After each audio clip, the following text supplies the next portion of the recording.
Достор, барыңыздарга ассаламу алейкум. Бүгүнкү видеоролигибизде биз индикатор менен торговля кылабыз. Индикатор супер тренд.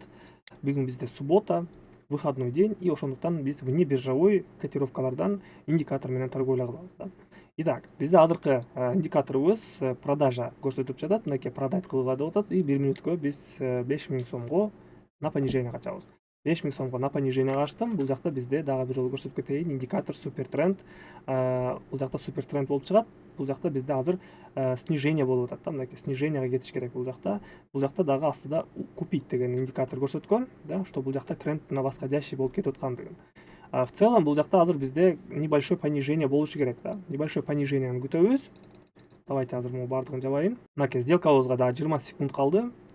Сделкабыздын ордунда турат биздин котировкабыз, ачкан опционубуздун.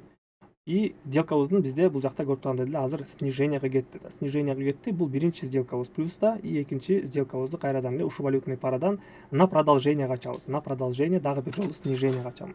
Все, биз трендти определять эттик. Бул жакта тренд азыр нисходящий болуп атат. То есть график астыга кетип атат. Биз болгону максимальный пиктен на снижение качабыз онда. Пока бул сделкабыз жабылганга чейин давайте башка валютный параны карап көрөлү.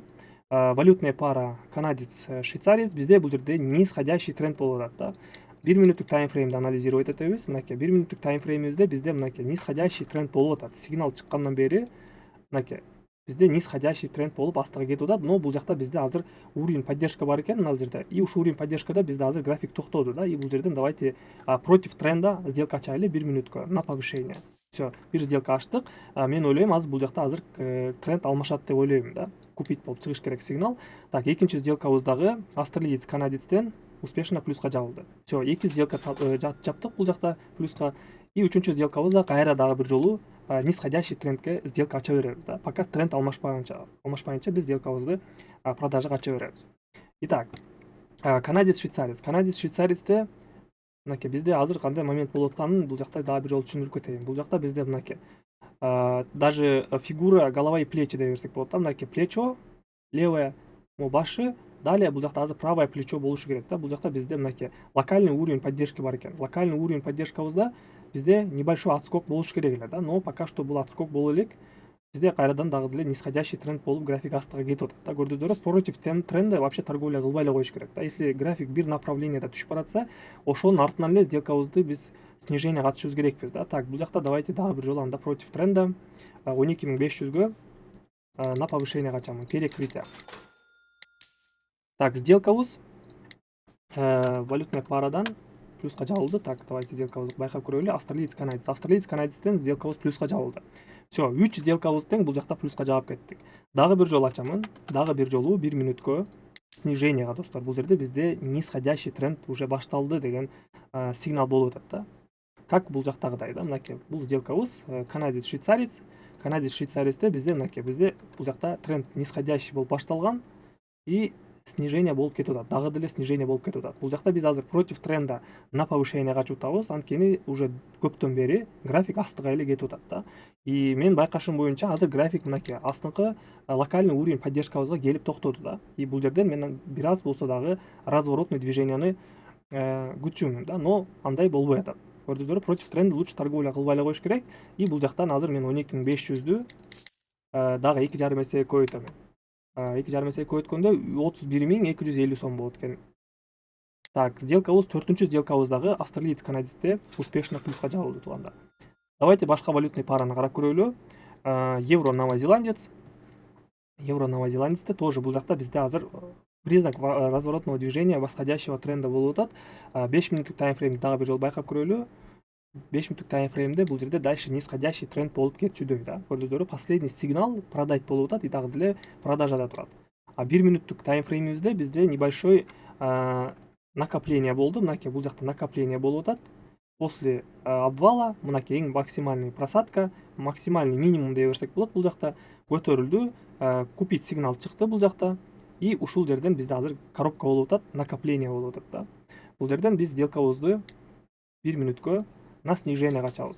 На продолжение нисходящего тренда. Анткени биз 2 минуттукту и 5 минуттук карап көрсөк, бизде бул жакта дагы деле нисходящий тренд болуп атат да. 5 минуттук таймфреймде мынакей последний сигнал бизде продать болгон.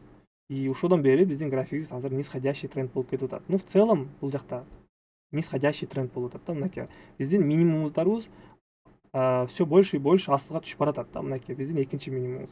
Бул жакта дагы ретест болуптур да. Ушул линиябыз бизде нисходящий болуп атат. И ошондуктан сделкабызды на продолжение нисходящего тренда ачып атабыз достор. Бүгүн бизде OTC внебиржевой котировкалардан торговля кылып атабыз. Ошондуктан график кичине бир аз болсо дагы непредсказуемый болот да. Биз негизи понедельниктен пятницага чейин торговля кылышыбыз керек да, технический анализ менен. Так, акыркы 5 секунд и сделкабыз евро Новая Зеландиядан дагы плюска жатты туугандар. Ушу менен биз сделкабызды австралиец, швейцарецтеги минусубузду, 2 минусубузду кайтардык и доходко чыгып кеттик да. Балансыбыз 535.847 миң болуп калды.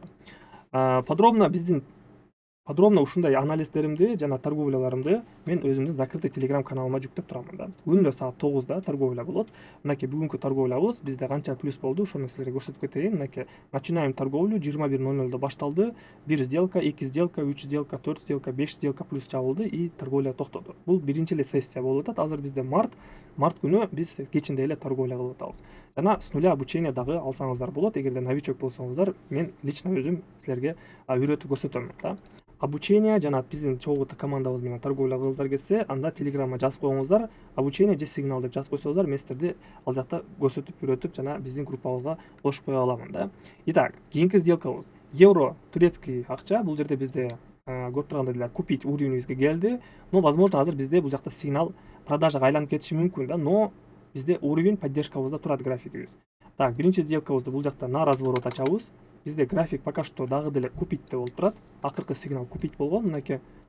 И бизде бул жерде линия бар. Мореки зеленый, мореки жашыл линия. Жашыл линиябызды бизде пока что пробитие жок. Если пробитие болуп ылдый түшүп кетсе, анда бул жакта бизде сигнал продажага чыгат да. Но пока мындай сигнал жок. Ошондуктан биз дагы деле на продолжение восходящего тренда үстүгө ача беребиз сделкабызды.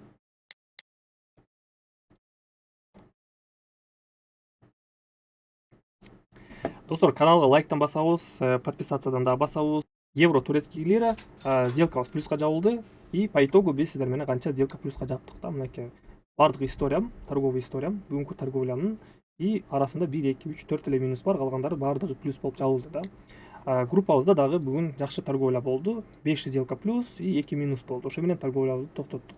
Валютный пара австралиец, канадец. Мынакей бул жакта бизде жакшы нисходящий тренд болуп атат. 1 мүнөткө 5000 сомго бул жакта снижение ачамын. Биринчи сделкаларым туугандар, эмнеге мен ушундай аз сумма менен ачып атам. Трейдингде биринчи сделкаңар всегда 1-3% чейин ачылыш керек да. Если мисалы $100 болсо балансыңар, биринчи сделкаңар $1 болуш керек. Экинчи сделкаңар $3 болот, үчүнчү сделкаңар $8 болот. То есть каждый убыточный сделканы 2,5 эсеге көбөйткөндө балансыңар каждый 3, 4, 5 сделка минус болгондо эле уже балансыңар как бы $100 ашып кетип атат да. Ошондуктан балансыңар канчалык көп болсо, прибылиңар да жакшы болот и минуска дагы кирбейсиңер.